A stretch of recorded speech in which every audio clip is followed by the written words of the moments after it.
Okay. Bismillahirrahmanirrahim. Alhamdulillahirabbil alamin wassalatu wassalamu ala asyrafil mursalin wa ala alihi washabihi ajmain. Surah Taha ni muka surat berapa tu Quran?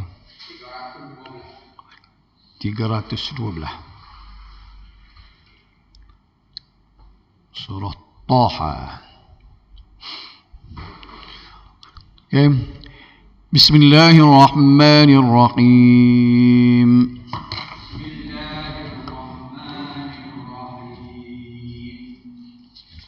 طه ما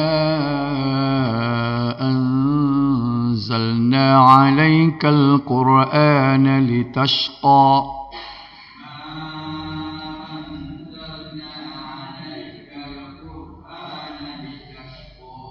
Kita baca sampai 10 ayat tu dah. Illa tadhkiratan liman yakhsha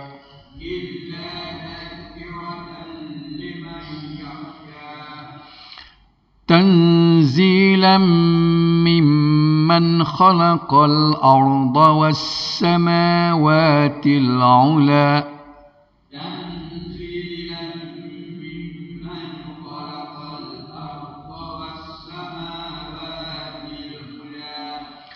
الرحمن على العرش استوى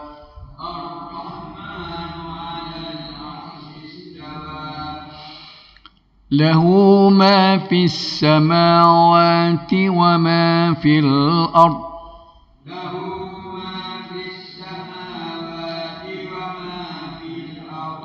وما بينهما وما تحت الثرى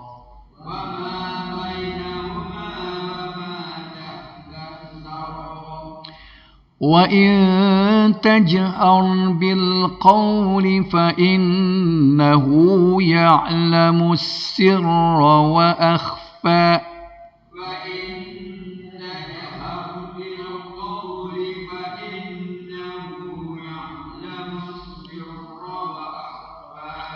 الله لا إله إلا هو له الأسماء الحسنى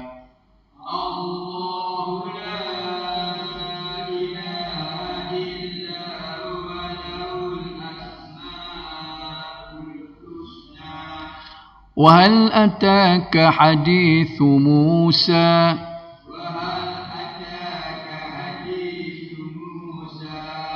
إذ رأى نارا فقال لأهلهم كثوا إني آنست نارا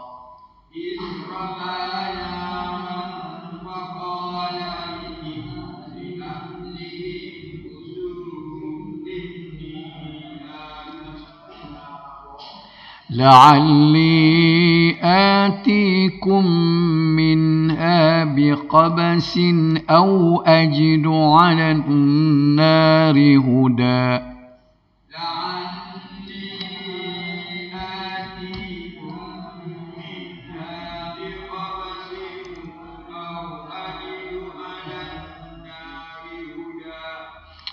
Okay.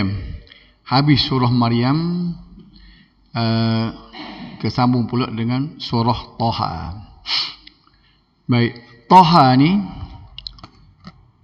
huruf hijaiyah ni kalau kita tengok dalam kitab-kitab tafsir, dia maknanya dia tulis Allah saja yang mengetahui. Allahu ya'lamu bi muradih. Tuhanlah yang saja yang tahu gapo kehendak dia. Ada kita mula-mula kita surah Al-Baqarah tu kan, Alif Lam Mim. Lepas tu Alif Lam Mim Ra. Ada lagi gapo lagi? Yasin. Ada Sad.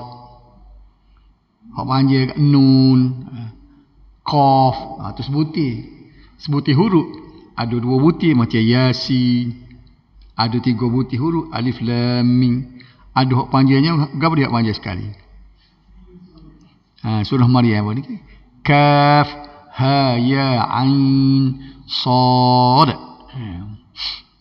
Jadi kita sebut huruf ni sebut sebuti-sebuti. Walaupun dia ejo kita tak boleh sambung. Tak boleh kata kaf, fun, ha, tak boleh. Dia kena wakah. Kaf, ha, ya, ain, sad. Sebuti-sebuti kita. Supaya juga toha. Jadi tak sudut tu biar carilah. Walaupun ada ulama-ulama tafsir, adalah. Kalau ulama tafsir gapo dia makna toha tu, kita nak tengok depan ni, bolehlah kita terima. Dia berdasarkan kepada kaedah tafsir dia. Jangan cuba nak rekod sendiri. Hak mudahnya surah Tuhan gapo dia makna toha. Ya, kita tahu huruf ta tu dengan huruf ha tu ialah dua huruf dalam hijab. Kita orang Kelantan kita panggil ha. Sebenarnya ha beza dengan hak lagi tu, hak macam huruf jing tu, dia makhraj ada sin ni direct. Ha tu semuanya huruf halqi berlaku, huruf halqum. Sebab tu kalaulah ada tanwin ataupun nun mati dulu pada dia, semuanya kena izhar, tak boleh dengar. Faham tak? Huruf ha kita orang Kelantan panggil ha. Alif boto, dia alif bata. Kalau kita gana pula alif beta. Dua-dua tak betul berlaku. Orang Kelantan pun tak betul. Orang Terengganu pun tak betul. Kan kita Terengganu je. Oh, budak ni dia alif beta tak reti lagi. Apa kata alif beta? Kita dia kecik ber gitu dah. Kita boto. Gaguh kita bunyi dah. Faham tak? Alif boto dia. Ayat yang kedua kita baca tadi, ma anzalna alaikal Quran litashqa. Ma anzalna, kami tidak menurunkan. Kalau tengok terjemuh tu dia balik sikit tu dia. Tidaklah kami turunkan. Tidaklah kami telah turunkan. Ma tu tidak situ. Alaika kepada ke atasmu, kepadamu. Mung sini siapa dia? Nabi Muhammad. Sebab Quran ni dia wahyu ni turun ke Nabi kita. Jadi Tuhan kata tidaklah aku turun Quran ni kepada Muhammad litashqa, supaya engkau menanggung kesusahan. Kuat turun Quran ni bukan untuk nyusah kamu, bukan untuk memberat kamu. Sebab apa? Sebab berat bagi Nabi masa nak menyapa. Nak menyapa ayat-ayat Quran ni bukan mudah orang nak terima. Tamu-tamu orang kafir hok turun-temurun duduk sembah berhala, syirik kan. Tiba-tiba mari tu bawa Quran. Quran ni pula mari tu rombok belaka segala si bomok niku hok dia duduk kepercayaan dia, anutan dia, sembahan dia, Tuhan dia. Tapi itulah sebabnya jadi berat. Kita nak menyapa Quran sama-sama orang Islam ni kan. Orang Islam ni hok terima dah Quran ni dah. Kalau kita kata percaya, kau tak percaya, tapi nak turun tu jadi payah.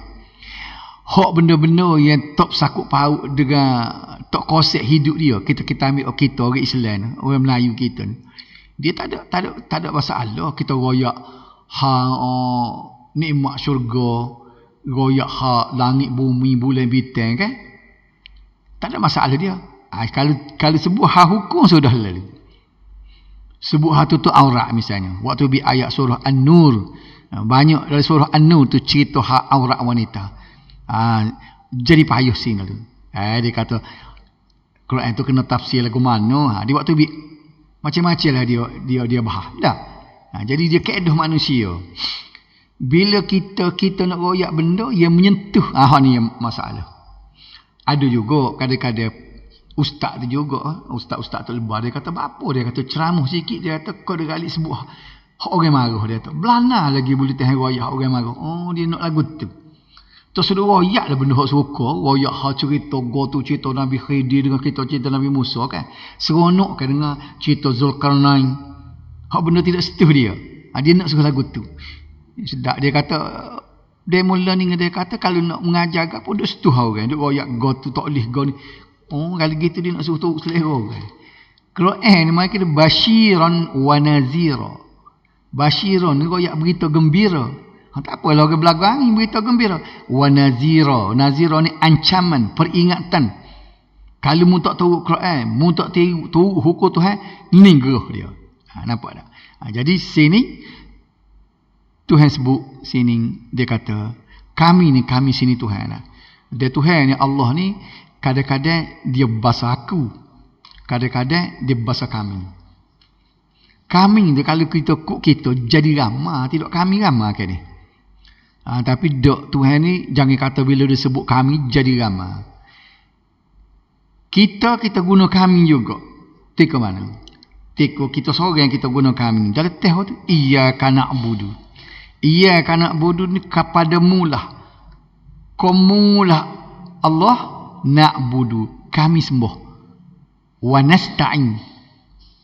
Iyyaka nasta'in pula. Dia kepadamu lah kami minta tolong. Kami apa? Kita baca seorang. Dia gitu. Dia kaedah.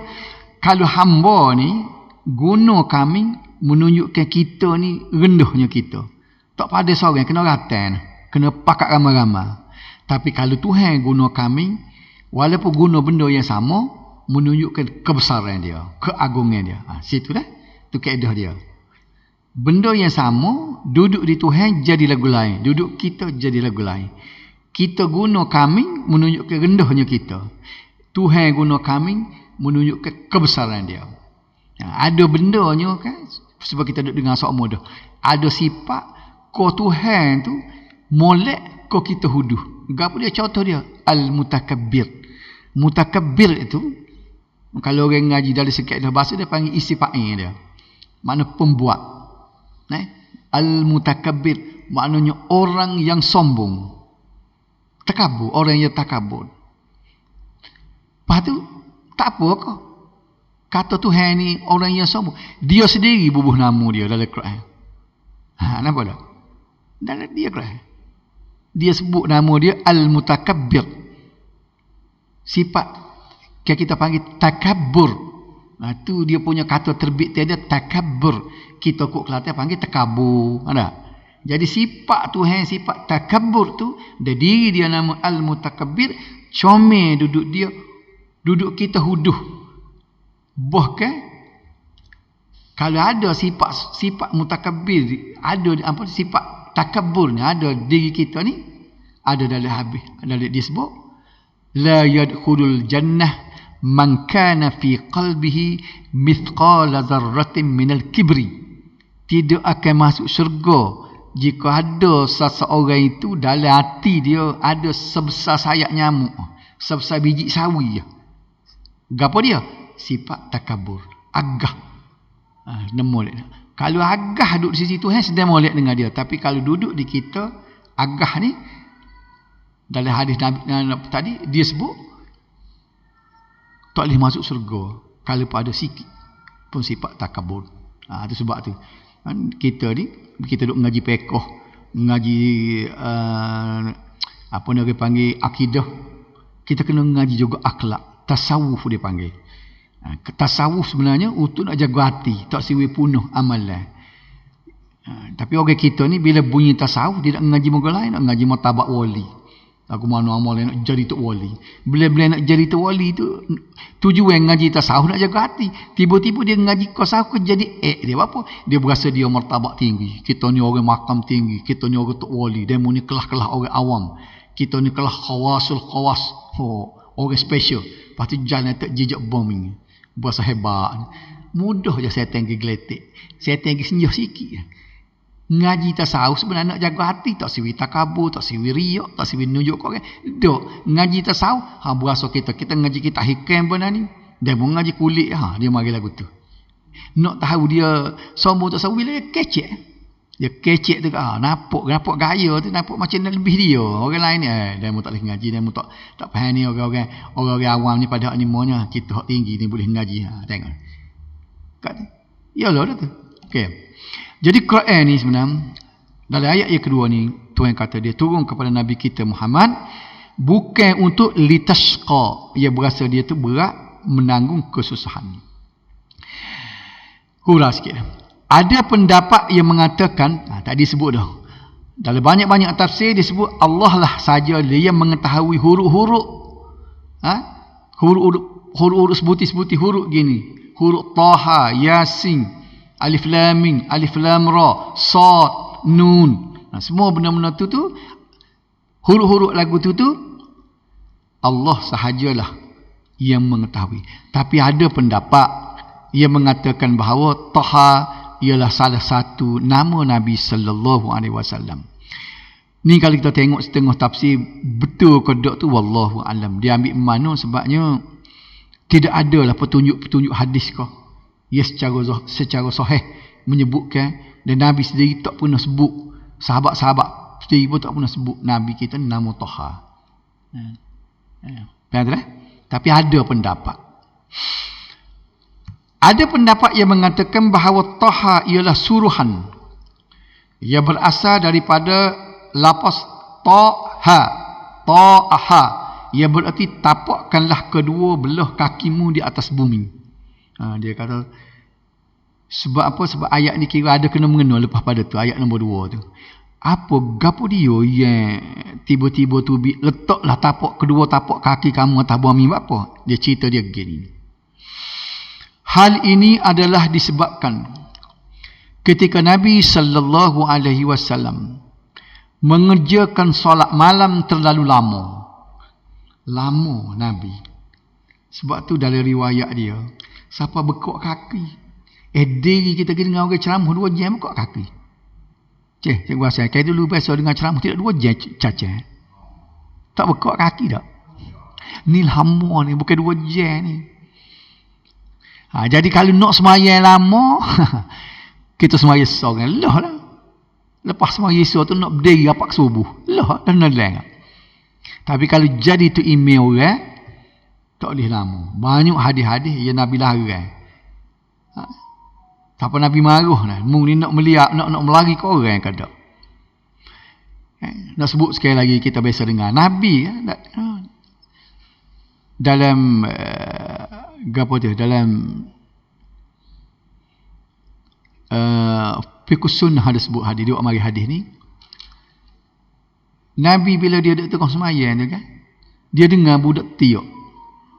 Dia percepat bacaan dia. Tengok ayat Nabi. Dia percepat bacaan dia. Lepas pada tu dia royak. Dia kata, aku bercadang. Tak ingat ada dulu hafal juga mati hadis ni lama tak baca. Aku bercadang, dia kata, aku nak panjang bacaan ni. Memang Nabi ni nak lepas baca tak aku nak baca surah panjang. Tapi aku terdengar budak menangis. Masa tu orang Tino pun ada lah. Dia tahulah bahawa orang Tino ni dia bawa anak mari semaya. Aku bercadang untuk memanjangkan bacaanku. Tetapi aku mendengar suara tangisan budak. Maka aku percepatkan bacaanku. Kerana aku tahu bahawa ibunya lebih menderita. Dia ada. Resah hati mak dia tu. Oh, dia baca panjang tu email. Budak tiup, buat mangak lah ada. Nak ayat Nabi ni dia faham psikologi. Itulah nak ayat cara semayang ikut sunnah. Semayang cara Nabi, bukan cara kita. Nak maknanya khusyuk, arti khusyuk ni khabar. Kita dengar dia benda dengan kita sahur, dia kata kalau dan kita khusyuk, rumah utuh tak. Kayak dia sebutkan dalam kitab Musalli pada sebut dia tu. Nak main, kalau kamu nak bermain wahai budak, mu nak menjerit atau berteriak, tunggulah nanti aku semaya. Bila aku semaya, buatlah gapa-gapa, aku tak khabar. Khusyuknya dia. Iya ke dah belawak. Kalau tanya dia mana khusyuk mu dengan Nabi. Kalau dia kata khusyuk aku, ni kena getih dengan doktor tu, otak tak betul. Maka apa ni? Minum dah ketemu ni. Kalau dia kata kita khusyuk pada Nabi, tak ada orang yang khusyuk pada Nabi. Tapi khusyuk Nabi khabar. Berarti kita jangan lebih sudu pada kuah. Sementara nak jadi tok wali. Kiri kaki tak berasa dia kata. Semua orang ada cerita dengar tu, Tok Lebah ada cerita dulu. Orang ni dia kata kena anak panah luka. Nak cabut tak boleh dia kata. Duduk tepi. Sebab Nabi dulu tak ada biuh ke apa. Nak cabut tak boleh dia kata. Dia pun semaya. Orang cabut tiko dia semaya. Oh, yolo kau cerita ni. Cerita. Nampak tak? Adalah Seorang ustaz jugalah, masa ingat dari 2-30 tahun dulu di Masjid Kasar. Marilah seorang duduk semayang tu, mari orang sebelah ni, dia masbuk. Bila dia masbuk tu, dia tu imi rokok pun dia tak hira, tu imi sujud dia tak hira. Muka duduk sebelahnya tahu gitu. Sudah semayang tu giroyak ke seorang ustaz. Ustaz mengajar situ. Kata ustaz, boleh royak ke dia tu saat ni? Ambonya tak berani nak royak, tak berani nak royak. Dia kena mayah mula saat ni sebab dia masbuk, dia tak rokok. Oh, ya dia terpunuh dah semayang dia. Pak kita sendiri pun punuh juga. Ni senggel lah kita. Sebab apa dia terpunuh? Oh, sebab dia kata duduk tahu orang sebelah. Orang semayang ni tak khabar dia kata sebelah kita ni gapo dia. Oh, lagu tu. Ni orang panggil bahasa orang panggil dia ngaji tak pakai kitab. Pakai agak sedikit bunyi kosong, ada kosong koyalan dia. Banyak kalau kita tengok nak royak sikit babak kosong ni. Ada Nabi kan bila dia dengar sahabat duduk di kubur Baqi'. Kubur Baqi' ni jauh daripada Masjidil Haram, siapa dia masjid Nabi siapa dia pergi. Tapi Nabi dulu sebab tidak bising dia bunyi. Nabi bunyi orang duduk di kubur Baqi'. Semaya jenis semaya asar, semaya tengah hari. Nabi tunggu dia, Nabi baca panjang kemai. Nak suruh biadan rakaat tu. Artinya Nabi ada komunikasi, dia tahu. Sahabat duduk di kubur Baqi' ni bunyi tapak selipar mari kepah. Jauh. Aku panjang baca aku ni supaya dia dan rakaat. Nampak tak? Ni cerita ni banyak kalau kita baca dalam hadis. Nabi ni dia dalam semayang ni dia bukan tak khabar. Tapi maksud khusyuk ni maknanya dia tak cara ke muka lain, cara ke semayang. Tu kena faham molek. Jadi makna tunggu orang, kau dengar kau gapo, orang panggil kerja semayang juga. Kita kena betul tu.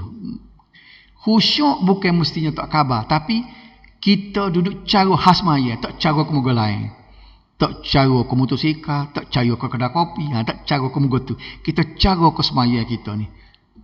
Siapa nak mari makmum kita mari nak siapa lagi kita panjang. Kalau kita duduk rokok bunyi orang mari tu kita lamu sikit rokok biar dia ambil rokok tu. Nampak tak situ? Baik. Jadi Nabi nak royak ni bila ni dia panjang dia semayang ni dia berdiri hampir sepanjang malam. Hampir sepanjang malam. Sebab itulah dia semayang walaupun 8 rakaat disebut dalam puasa dah.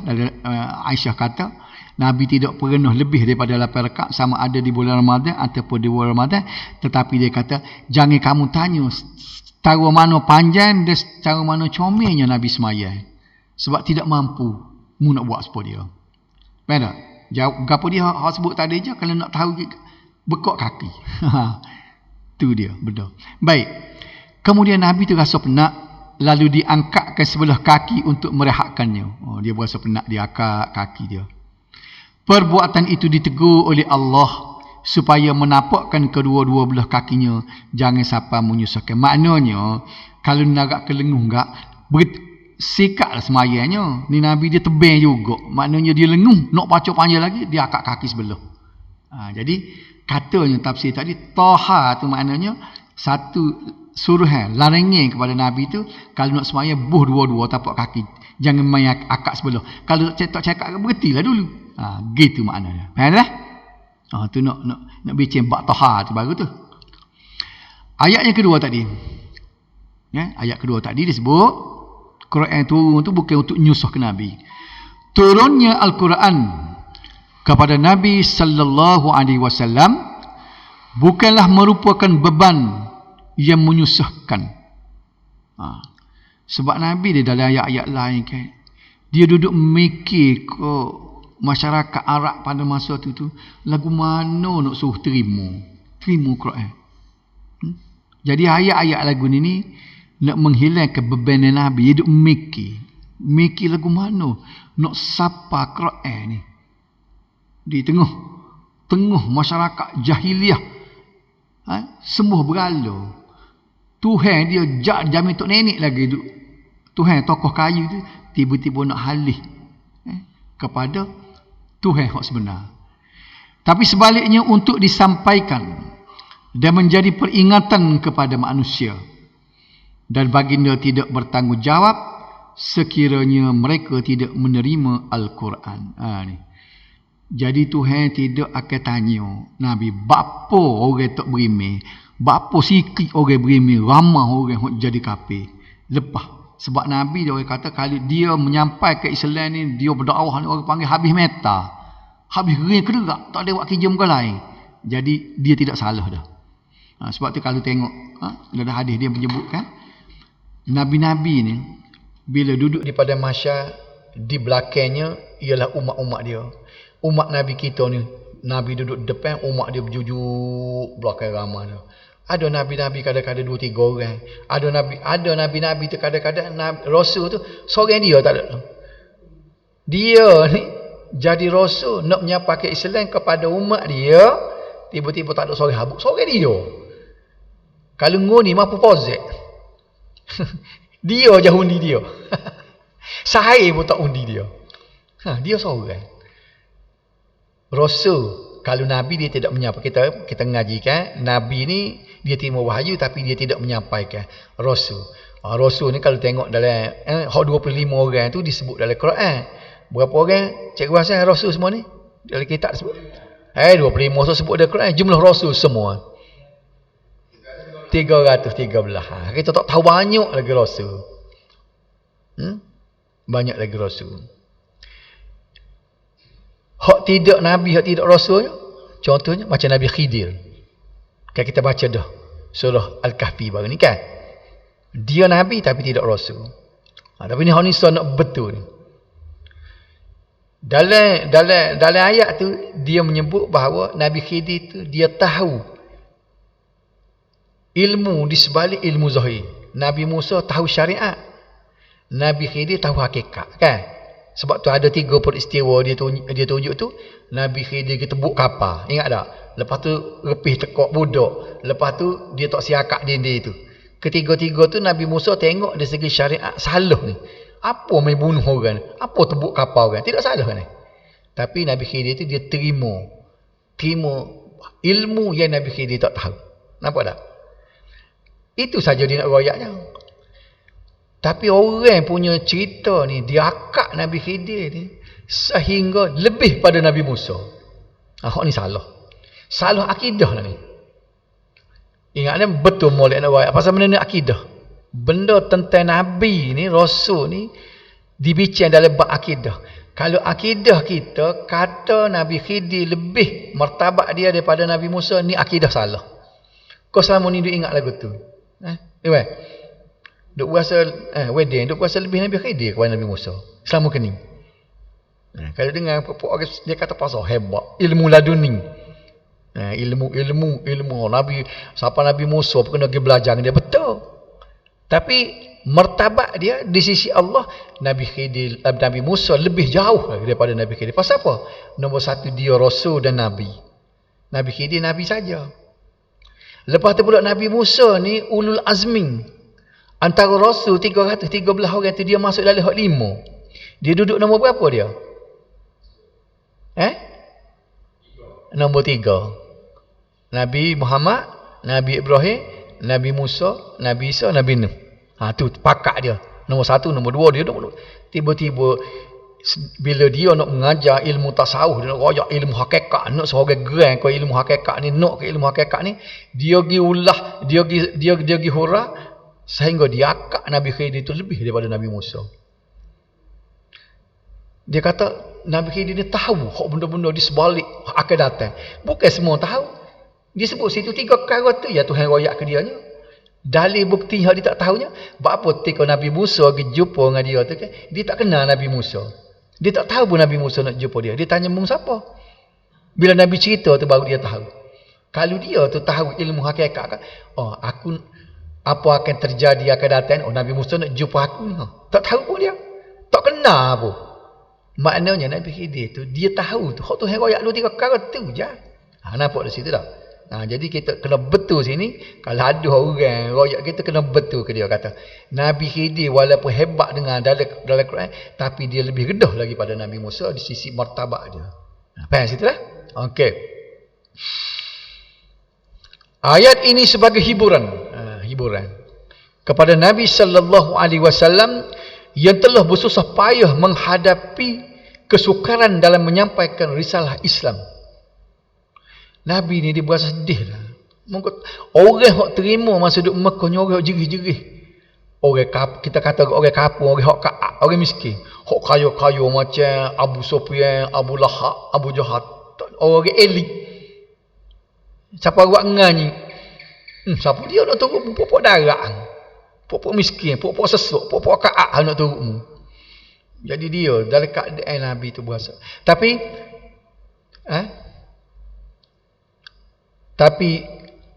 Tuhan tidak bebankan kepada innama anta muzakkir lasta alaihim bimusaitir. Mu hai Muhammad hanya tukang menyapa. Mu tak ada kuasa nak suruh orang tu boleh hidayah. Okey. Jadi gitulah juga kalau ulama warasatul anbiya ni tugas dia menyapa. Kita tak boleh nak heri hati orang sebab yang memiliki hatinya Tuhan. Tuhan yang membalikkan hati dia. Tugas dia hanya menyapa. Tanggungjawab kita di sisi Allah bagi ulama-ulama warasatul anbiya, pewaris nabi, orang yang bui ilmu ni dia hanya menyapa, royak kebenaran. Orang nak tahu sudah. Tak situ. Orang nak tahu alhamdulillah. Tak situ ikut mung lah. Lepas ada tanggungjawab kita ni. Allah menyatakan agar tidak bersedih dan menyusahkan diri. Ni kita tengok ayat pasal kita baca dan isu apa jaga san? 40 minit ni. Illa tazkiratan liman yakhsha. Ni. Hanya untuk menjadi peringatan bagi orang-orang yang takut melanggar perintah. Yakhsha ni maknanya takut. Takut gapo? Takut nak langgar perintah Allah. Situnya. Tuhan ni sebenarnya dia naknya hak ni sebut je. Makna takwa. Makna takut ni. Takut ni bila kita, dia duduk di antara dia panggil dua ni khaufan wa tama'a. Ni kalau kita nak jadi orang beriman ni. Khaufan wa tama'a. Khaufan ni makna takut. Takut ke azab Allah. Takut ke neraka, takut ke siksa Allah. Lepas tu tama'a. Tama'a ni kali kita kat tomok. Tomok ke apa dia? Tomok nak ke syurga. Okey. Biar kita orang panggil gila-gila ingatnya nak ke syurga. Lepas tu takut sungguh ke neraka. Jangan kita bergurau dengan neraka ni. Sebab itulah gaji dengarnya orang-orangnya ni puak-puak kalam, puak-puak ahli sufi ni. Puak-puak ngaji tasawuf. Boleh kita dalam doa dia. Kita berasa sepatutnya tak betul lah lagu ni. Sebab Nabi tak ajib doa lagu ni. Doa lagu mana? Ya Allah, sekiranya aku ini beribadat kerana takut kepada neraka-Mu, maka masukkanlah aku dalam neraka. Bolehnya berdoa lagu tu. Ya Allah, sekiranya aku buat ibadat ni tidak ikhlas kerana-Mu, tapi kerana nak kepada syurga-Mu, maka jauhkanlah diri aku daripada syurga. Anak royak dia tu beribadat bukan semata-mata nak ke neraka, taksir ke neraka, nak ke syurga, tapi beribadat kerana sifat kita sebagai hamba. Comellah lagu tu, tapi orang tak doa lagu tu. Boleh gerah lagu tu. Berani nak gerah lagu tu. Tapi ada dia ajar lagu tu, doa lagu tu. Salah kau nak tanya. Kalau kita ni buat ibadat nak ke syurga, salah. Apa salahnya Tuhan nak sebut sama ni? Wasari'u ila maghfiratin min rabbik wa jannatin ardu'as samawati wal ard. Tengok disebut. Bersegeralah kepada keampunan daripada Tuhanmu. Wasari'u ila maghfiratin min rabbik, bersegeralah bersegeralah untuk mendapat keampunan Tuhanmu, dan selaginya wa jannatin ardu'as samawati wal ard, dan syurga yang luahnya langit bumi. Maknanya dia suruh kita belorak gaduh nak kepada keampunan, nak kepada syurga. Tengok Tuhan sebutnya dia suruh kita belorak nak ke syurga. Dia royak sikit cerita-cerita, dia suruh patuh perintah dia. Wa basyiril ladina amanu wa amilus solihat. Berilah berita gembira kepada orang beriman dan amal soleh. Gapo dia? Lahum jannatun tajri min tahtihal anhar. Bagi mereka adalah syurga yang mengalir anak sungai di bawahnya. Tahu? Ya, betul tak? Tuhan suruh ayat kita muni wa amama deklah wa basyiri, berilah berita gembira ke siapa dia? Alladzina amanu, untuk orang beriman, orang yang amal soleh. Wa basyiril ladzina amanu wa amilus solihat. Berilah berita gembira kepada orang beriman, dia buat amal soleh. Buat amal apa? Beri berita dia bahawa ngupuh mung buat beriman dengan amal soleh ni jannatun tajri min tahtihal anhar. Apa lagi mana? Tu tak tahu dia ambil di mana ni. Dia kata tak boleh. Kalau kita buat amal nak ke syurga, tak boleh. Orang tak panggil tak ikhlas. Dia tak ikhlas ni jadi benda dunia. Kita buat perintah Tuhan ni kerana nak dunia, nak cari pitih, nak cari kedudukan, nak cari pengaruh, guna agama. Hak tu baru tak ikhlas. Tapi kita nak ke syurga, orang panggil ikhlas juga pasal Tuhan janji nak syurga. Faham tak? Nak betul ni, banyak benda ni kena betul stesen pok kita ni. Nyebuat daripada pok-pok tok lebar duk beraya. Okey. Dengan turunnya Al-Quran, ia menjadi peringatan kepada orang yang takutkan Allah.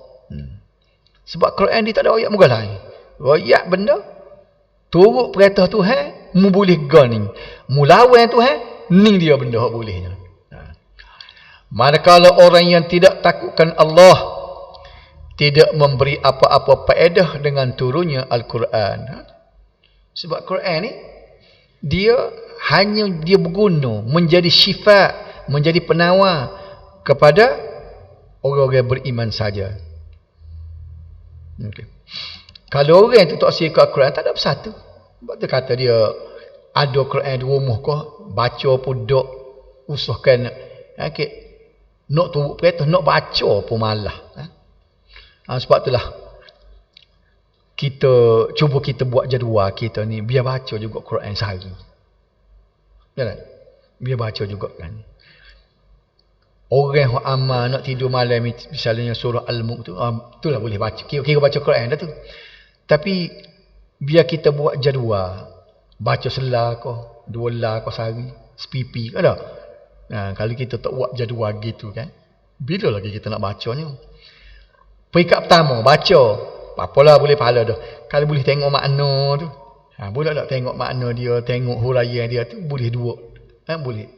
Boleh dua kegunaan. Dua faedah. Dengan turunnya Al-Quran, ia... kok apa pula ni? Back pula dia. Ni ayat ia kepak pula. Tanzilam mimman khalaqal arda was samawatil ula. Diturunkan, gapo dia Quran saat ni diturunkan mimman, daripada orang, daripada siapa khalaqa, yang mencipta. Jadi Quran ni bagi daripada siapa? Daripada orang yang mencipta. Tapi Tuhan ni bukan orang lah, kita nak sebut man, sesiapa yang khalaqa, yang mencipta al-arda, langit, was samawat, dan langit pula dah, bumi dulu. Al-ard tu bumi, was-samawat langit, al-ula yang tinggi. Cuba tengok dah. Kalimah al-arda tu sebut tunggal, dia panggil mufrad, singular. Kata tunggal. As-samawat tu plural tu, jamak. Kata jamak banyak. Berapa cikgu asal? Berapa dia? Bumi so langit banyak. Apa? Kalau so dia as-samaa, samawat mana langit-langit. Berapa tahu tak berapa? Berapanya? Bumi so lah. Langit tidak banyak langit. 7 lapis langit. Langit pertama, langit kedua, langit ketiga, langit. Apa tak? Hakikat langit ni kita tak faham ni. Sebab tu kita jangan pelik. Bila dalam hadis Nabi kan, dia kata Allah duduk di langit. Ni puak-puak demo ni dia berasa ngeri dengar ni. Tapi Nabi sebut lagu tu. Sebabnya hakikat langit kita tak faham dah. Bukan tu langit. Memang duduk mana? Kan dalam hadis tu.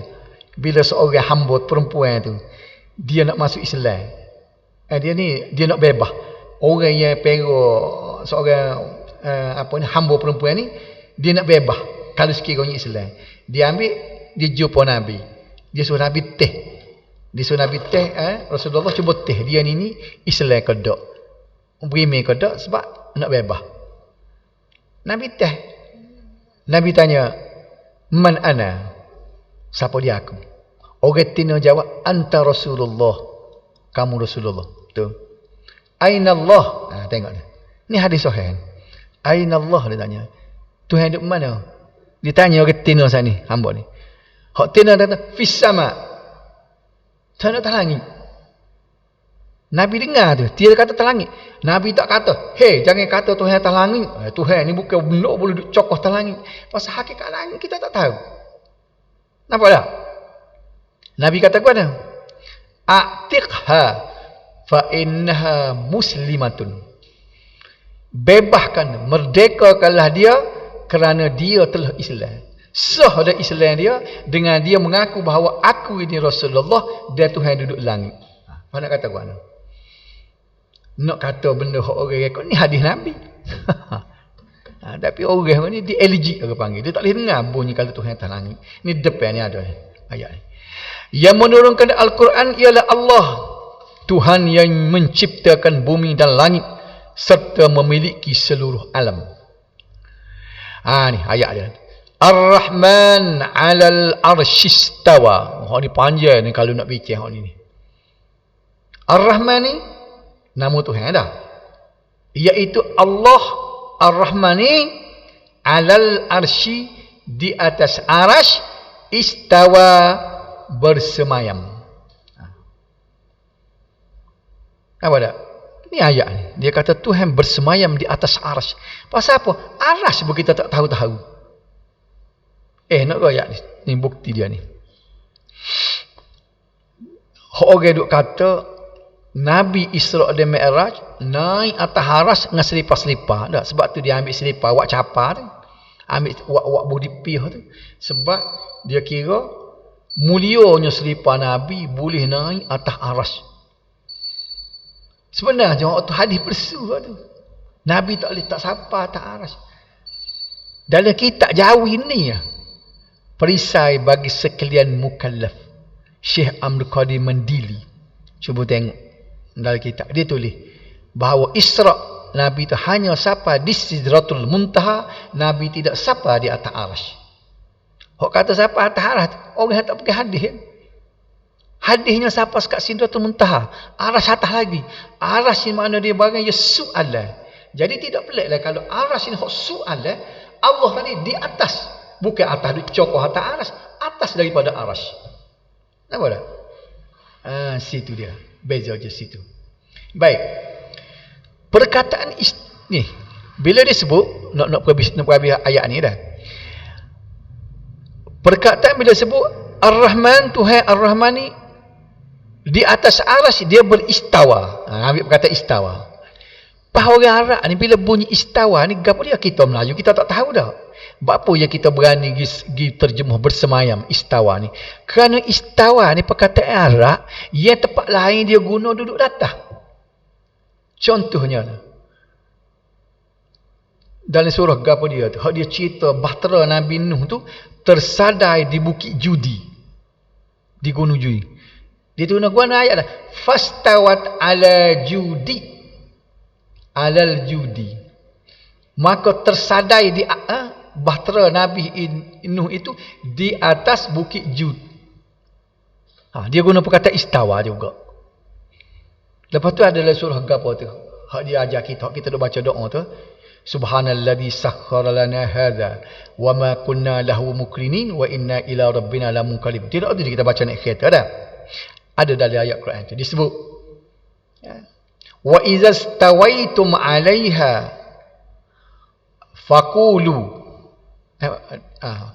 wa idza stawaitum 'alaiha faqulu subhanalladzi sakhkhara lana hadza wa ma kunna lahu muqrinin. Apa habis? Apabila kamu berada di atas kenderaan, dalam ayat lain, wa idza stawaitum, istawa jugalah, berada di atas kenderaan, maka hendaklah kamu membaca Subhanallah ni sampai ke habis tadi. Faham tak? Jadi perkataan istawa ni tidak jadi masalah kalau kita terjemah bersemayam. Tetapi disebut di sininya, setelah Allah Subhanahu Wa Taala menyatakan bahawa dialah yang menguasai seluruh alam, dinyatakan bahawa dia bersemayam di atas arasy. Sifat bersemayam Allah adalah tidak menyamai dengan sifat makhluk. Raja bersemayam di atas takhta, tidak sama dengan Allah bersemayam di atas arasy. Sebab Allah semayam di atas bukan bersentuh. Kalau bersentuh, itu jadi sifat sebab kita. Belah mana kaifiat, cara dia bersemayam, serah kepada Allah Subhanahu Wa Taala. Tapi kita nak kata muka lain, tak boleh sebab Allah kata begitu. Ada satu orang panggil mazhab dalam akidah ni, dia nak jaga jugalah berniat baiknya. Dia halih perkataan, dia kata tak boleh kata istawa, kena guna perkataan istaula. Itulah dia ajar dalam kitab-kitab. Istaula tu makna memerintah. Jadi dia tak si terjemuh Allah Ar-Rahman ini bersemayam di atas aras, dia kena terjemuh Allah ni memerintah di atas aras. Disebut memerintah. Istaula dia guna. Dia guna perkataan istaula supaya takut orang ni tergambar istaula bersemayam Allah supaya raja duduk atas takhta. Tapi pendapat ini dibahaskan oleh Ibnul Arabi. Ini pakar bahasa. Ibnul Arabi ni, ulama bahasa ni, dia kata tak boleh kita nak tukar perkataan istawa kepada istaula. Faham kena royak ni? Istaula. Sebab istaula ni, dia kata, ialah suatu sifat atau suatu pemerintahan yang boleh hasil daripada perjuangan. Kalau kita kata istaula, Allah telah istaula ke atas arasy, makna Allah berjuang dulu untuk mendapatkan arasy. Ada kau belas apa Tuhan berjuang nak ke arasy? Sebab tu dia kata bahaya. Jangan ingat orang ajar akidah tu dia kata bahayanya kalau kita kata istawa tu bersemayam. Sebab istawa tu kena memerintah, sebab kena tukar kepada istaula. Orang ulama Ibnul Arabi kata tu bahayanya. Dia kata kita merendahkan martabat Allah, seolah-olah Allah tu nak memerintah arah, terpaksa berjuang. Kerana istilah istaulan memerintah yang diperolehi pemerintahannya hasil daripada perjuangan. Faham kan ya? Kalau kamu jadi pening, cikgu rasa faham tak? Faham tak? Sifat bersemayam Allah adalah tidak menyamai dengan sifat makhluk, yang bererti Allah berhajat kepada tempat. Mudah saja kita. Ya kita dah sebut muka lain tu, Allah mendengar. Berapa tak nampak cepi telinga? Allah melihat, berapa tak nampak putih mata? Pandai pula sebut Allah melihat, Allah mendengar. Allah berkata-kata, tak nampak Allah berkata-kata. Dia terima pula. Tapi nak kata Allah beristiwa ni, tak boleh pula tu. Tak boleh kata bersemayam. Takut nampak duk cokok. Apa tak berkata-kata, tak nampak bibi mulut. Telinga tak nampak cepi telinga. Kalau nak nampak belakang. Jadi sebab itulah akidah orang panggil ulama-ulama salaf, semuanya dia menyerahkan kepada Allah Subhanahu Wa Taala. Siapa dia ulama salaf nak ayat ni? Pak orang iman ni, hak tak sekira hak dulu, zaman sahabat, zaman salaf, zaman orang panggil Sufyan As-Sauri, Sufyan bin Uyainah hak dulu lagi tu kan. Tapi hak ni start daripada Imam Hanafi, Imam Maliki, Imam Syafi'i, Imam Hanbali, semuanya tak tukar perkataan istawa ini kepada makna lain, melainkan istawa adalah makna bersemayam. Nampak tak? Jadi kalau kita terima istawa dengan makna bersemayam, kita bersama-sama dengan pak orang imam. Bila berlaku waktu kan hak kedian pula. Imam akhir sekalinya Imam Hanbali, Imam Ahmad, dia mati tahun 241. Siapa dia imam mula-mula sekali? Imam Hanafi. Dia mati tahun 150. Yang kedua Imam Maliki. Imam Maliki dia mati tahun 179. Hijrah lah. Imam ketiga Imam Syafi'i kita, dia mati tahun 204. Hijrah. Imam Hanbali akhir sekali dia mati tahun 241 Hijrah. Hak berlaku je ni, hak nak tukar ni perkataan istawa kepada istawa ni, hak kedian dah mari Abu Hasan Asy'ari ni tahun 320 ke mati dia. Hak ni pula dia start mari, dia cuba menukarkan perkataan tu. Dan itulah siapa pecah-pecah daripada ilmu dah bawa siapa keluar ni. Jadi kita nak duduk mana tu? Nak bersama-sama dengan imam dulu kau kena ambil hak terkedian ni. Kawan tu. Baiklah, situ dia. Habis dah. Ia menggambarkan arasy itu sebagai pusat pemerintahannya. Bidik gerakkan sesuatu yang mulia yang layak dengan kebesaran dan keagungannya. Ni kita sambung minggu depan ni ayat yang kena. Wallahu a'lam.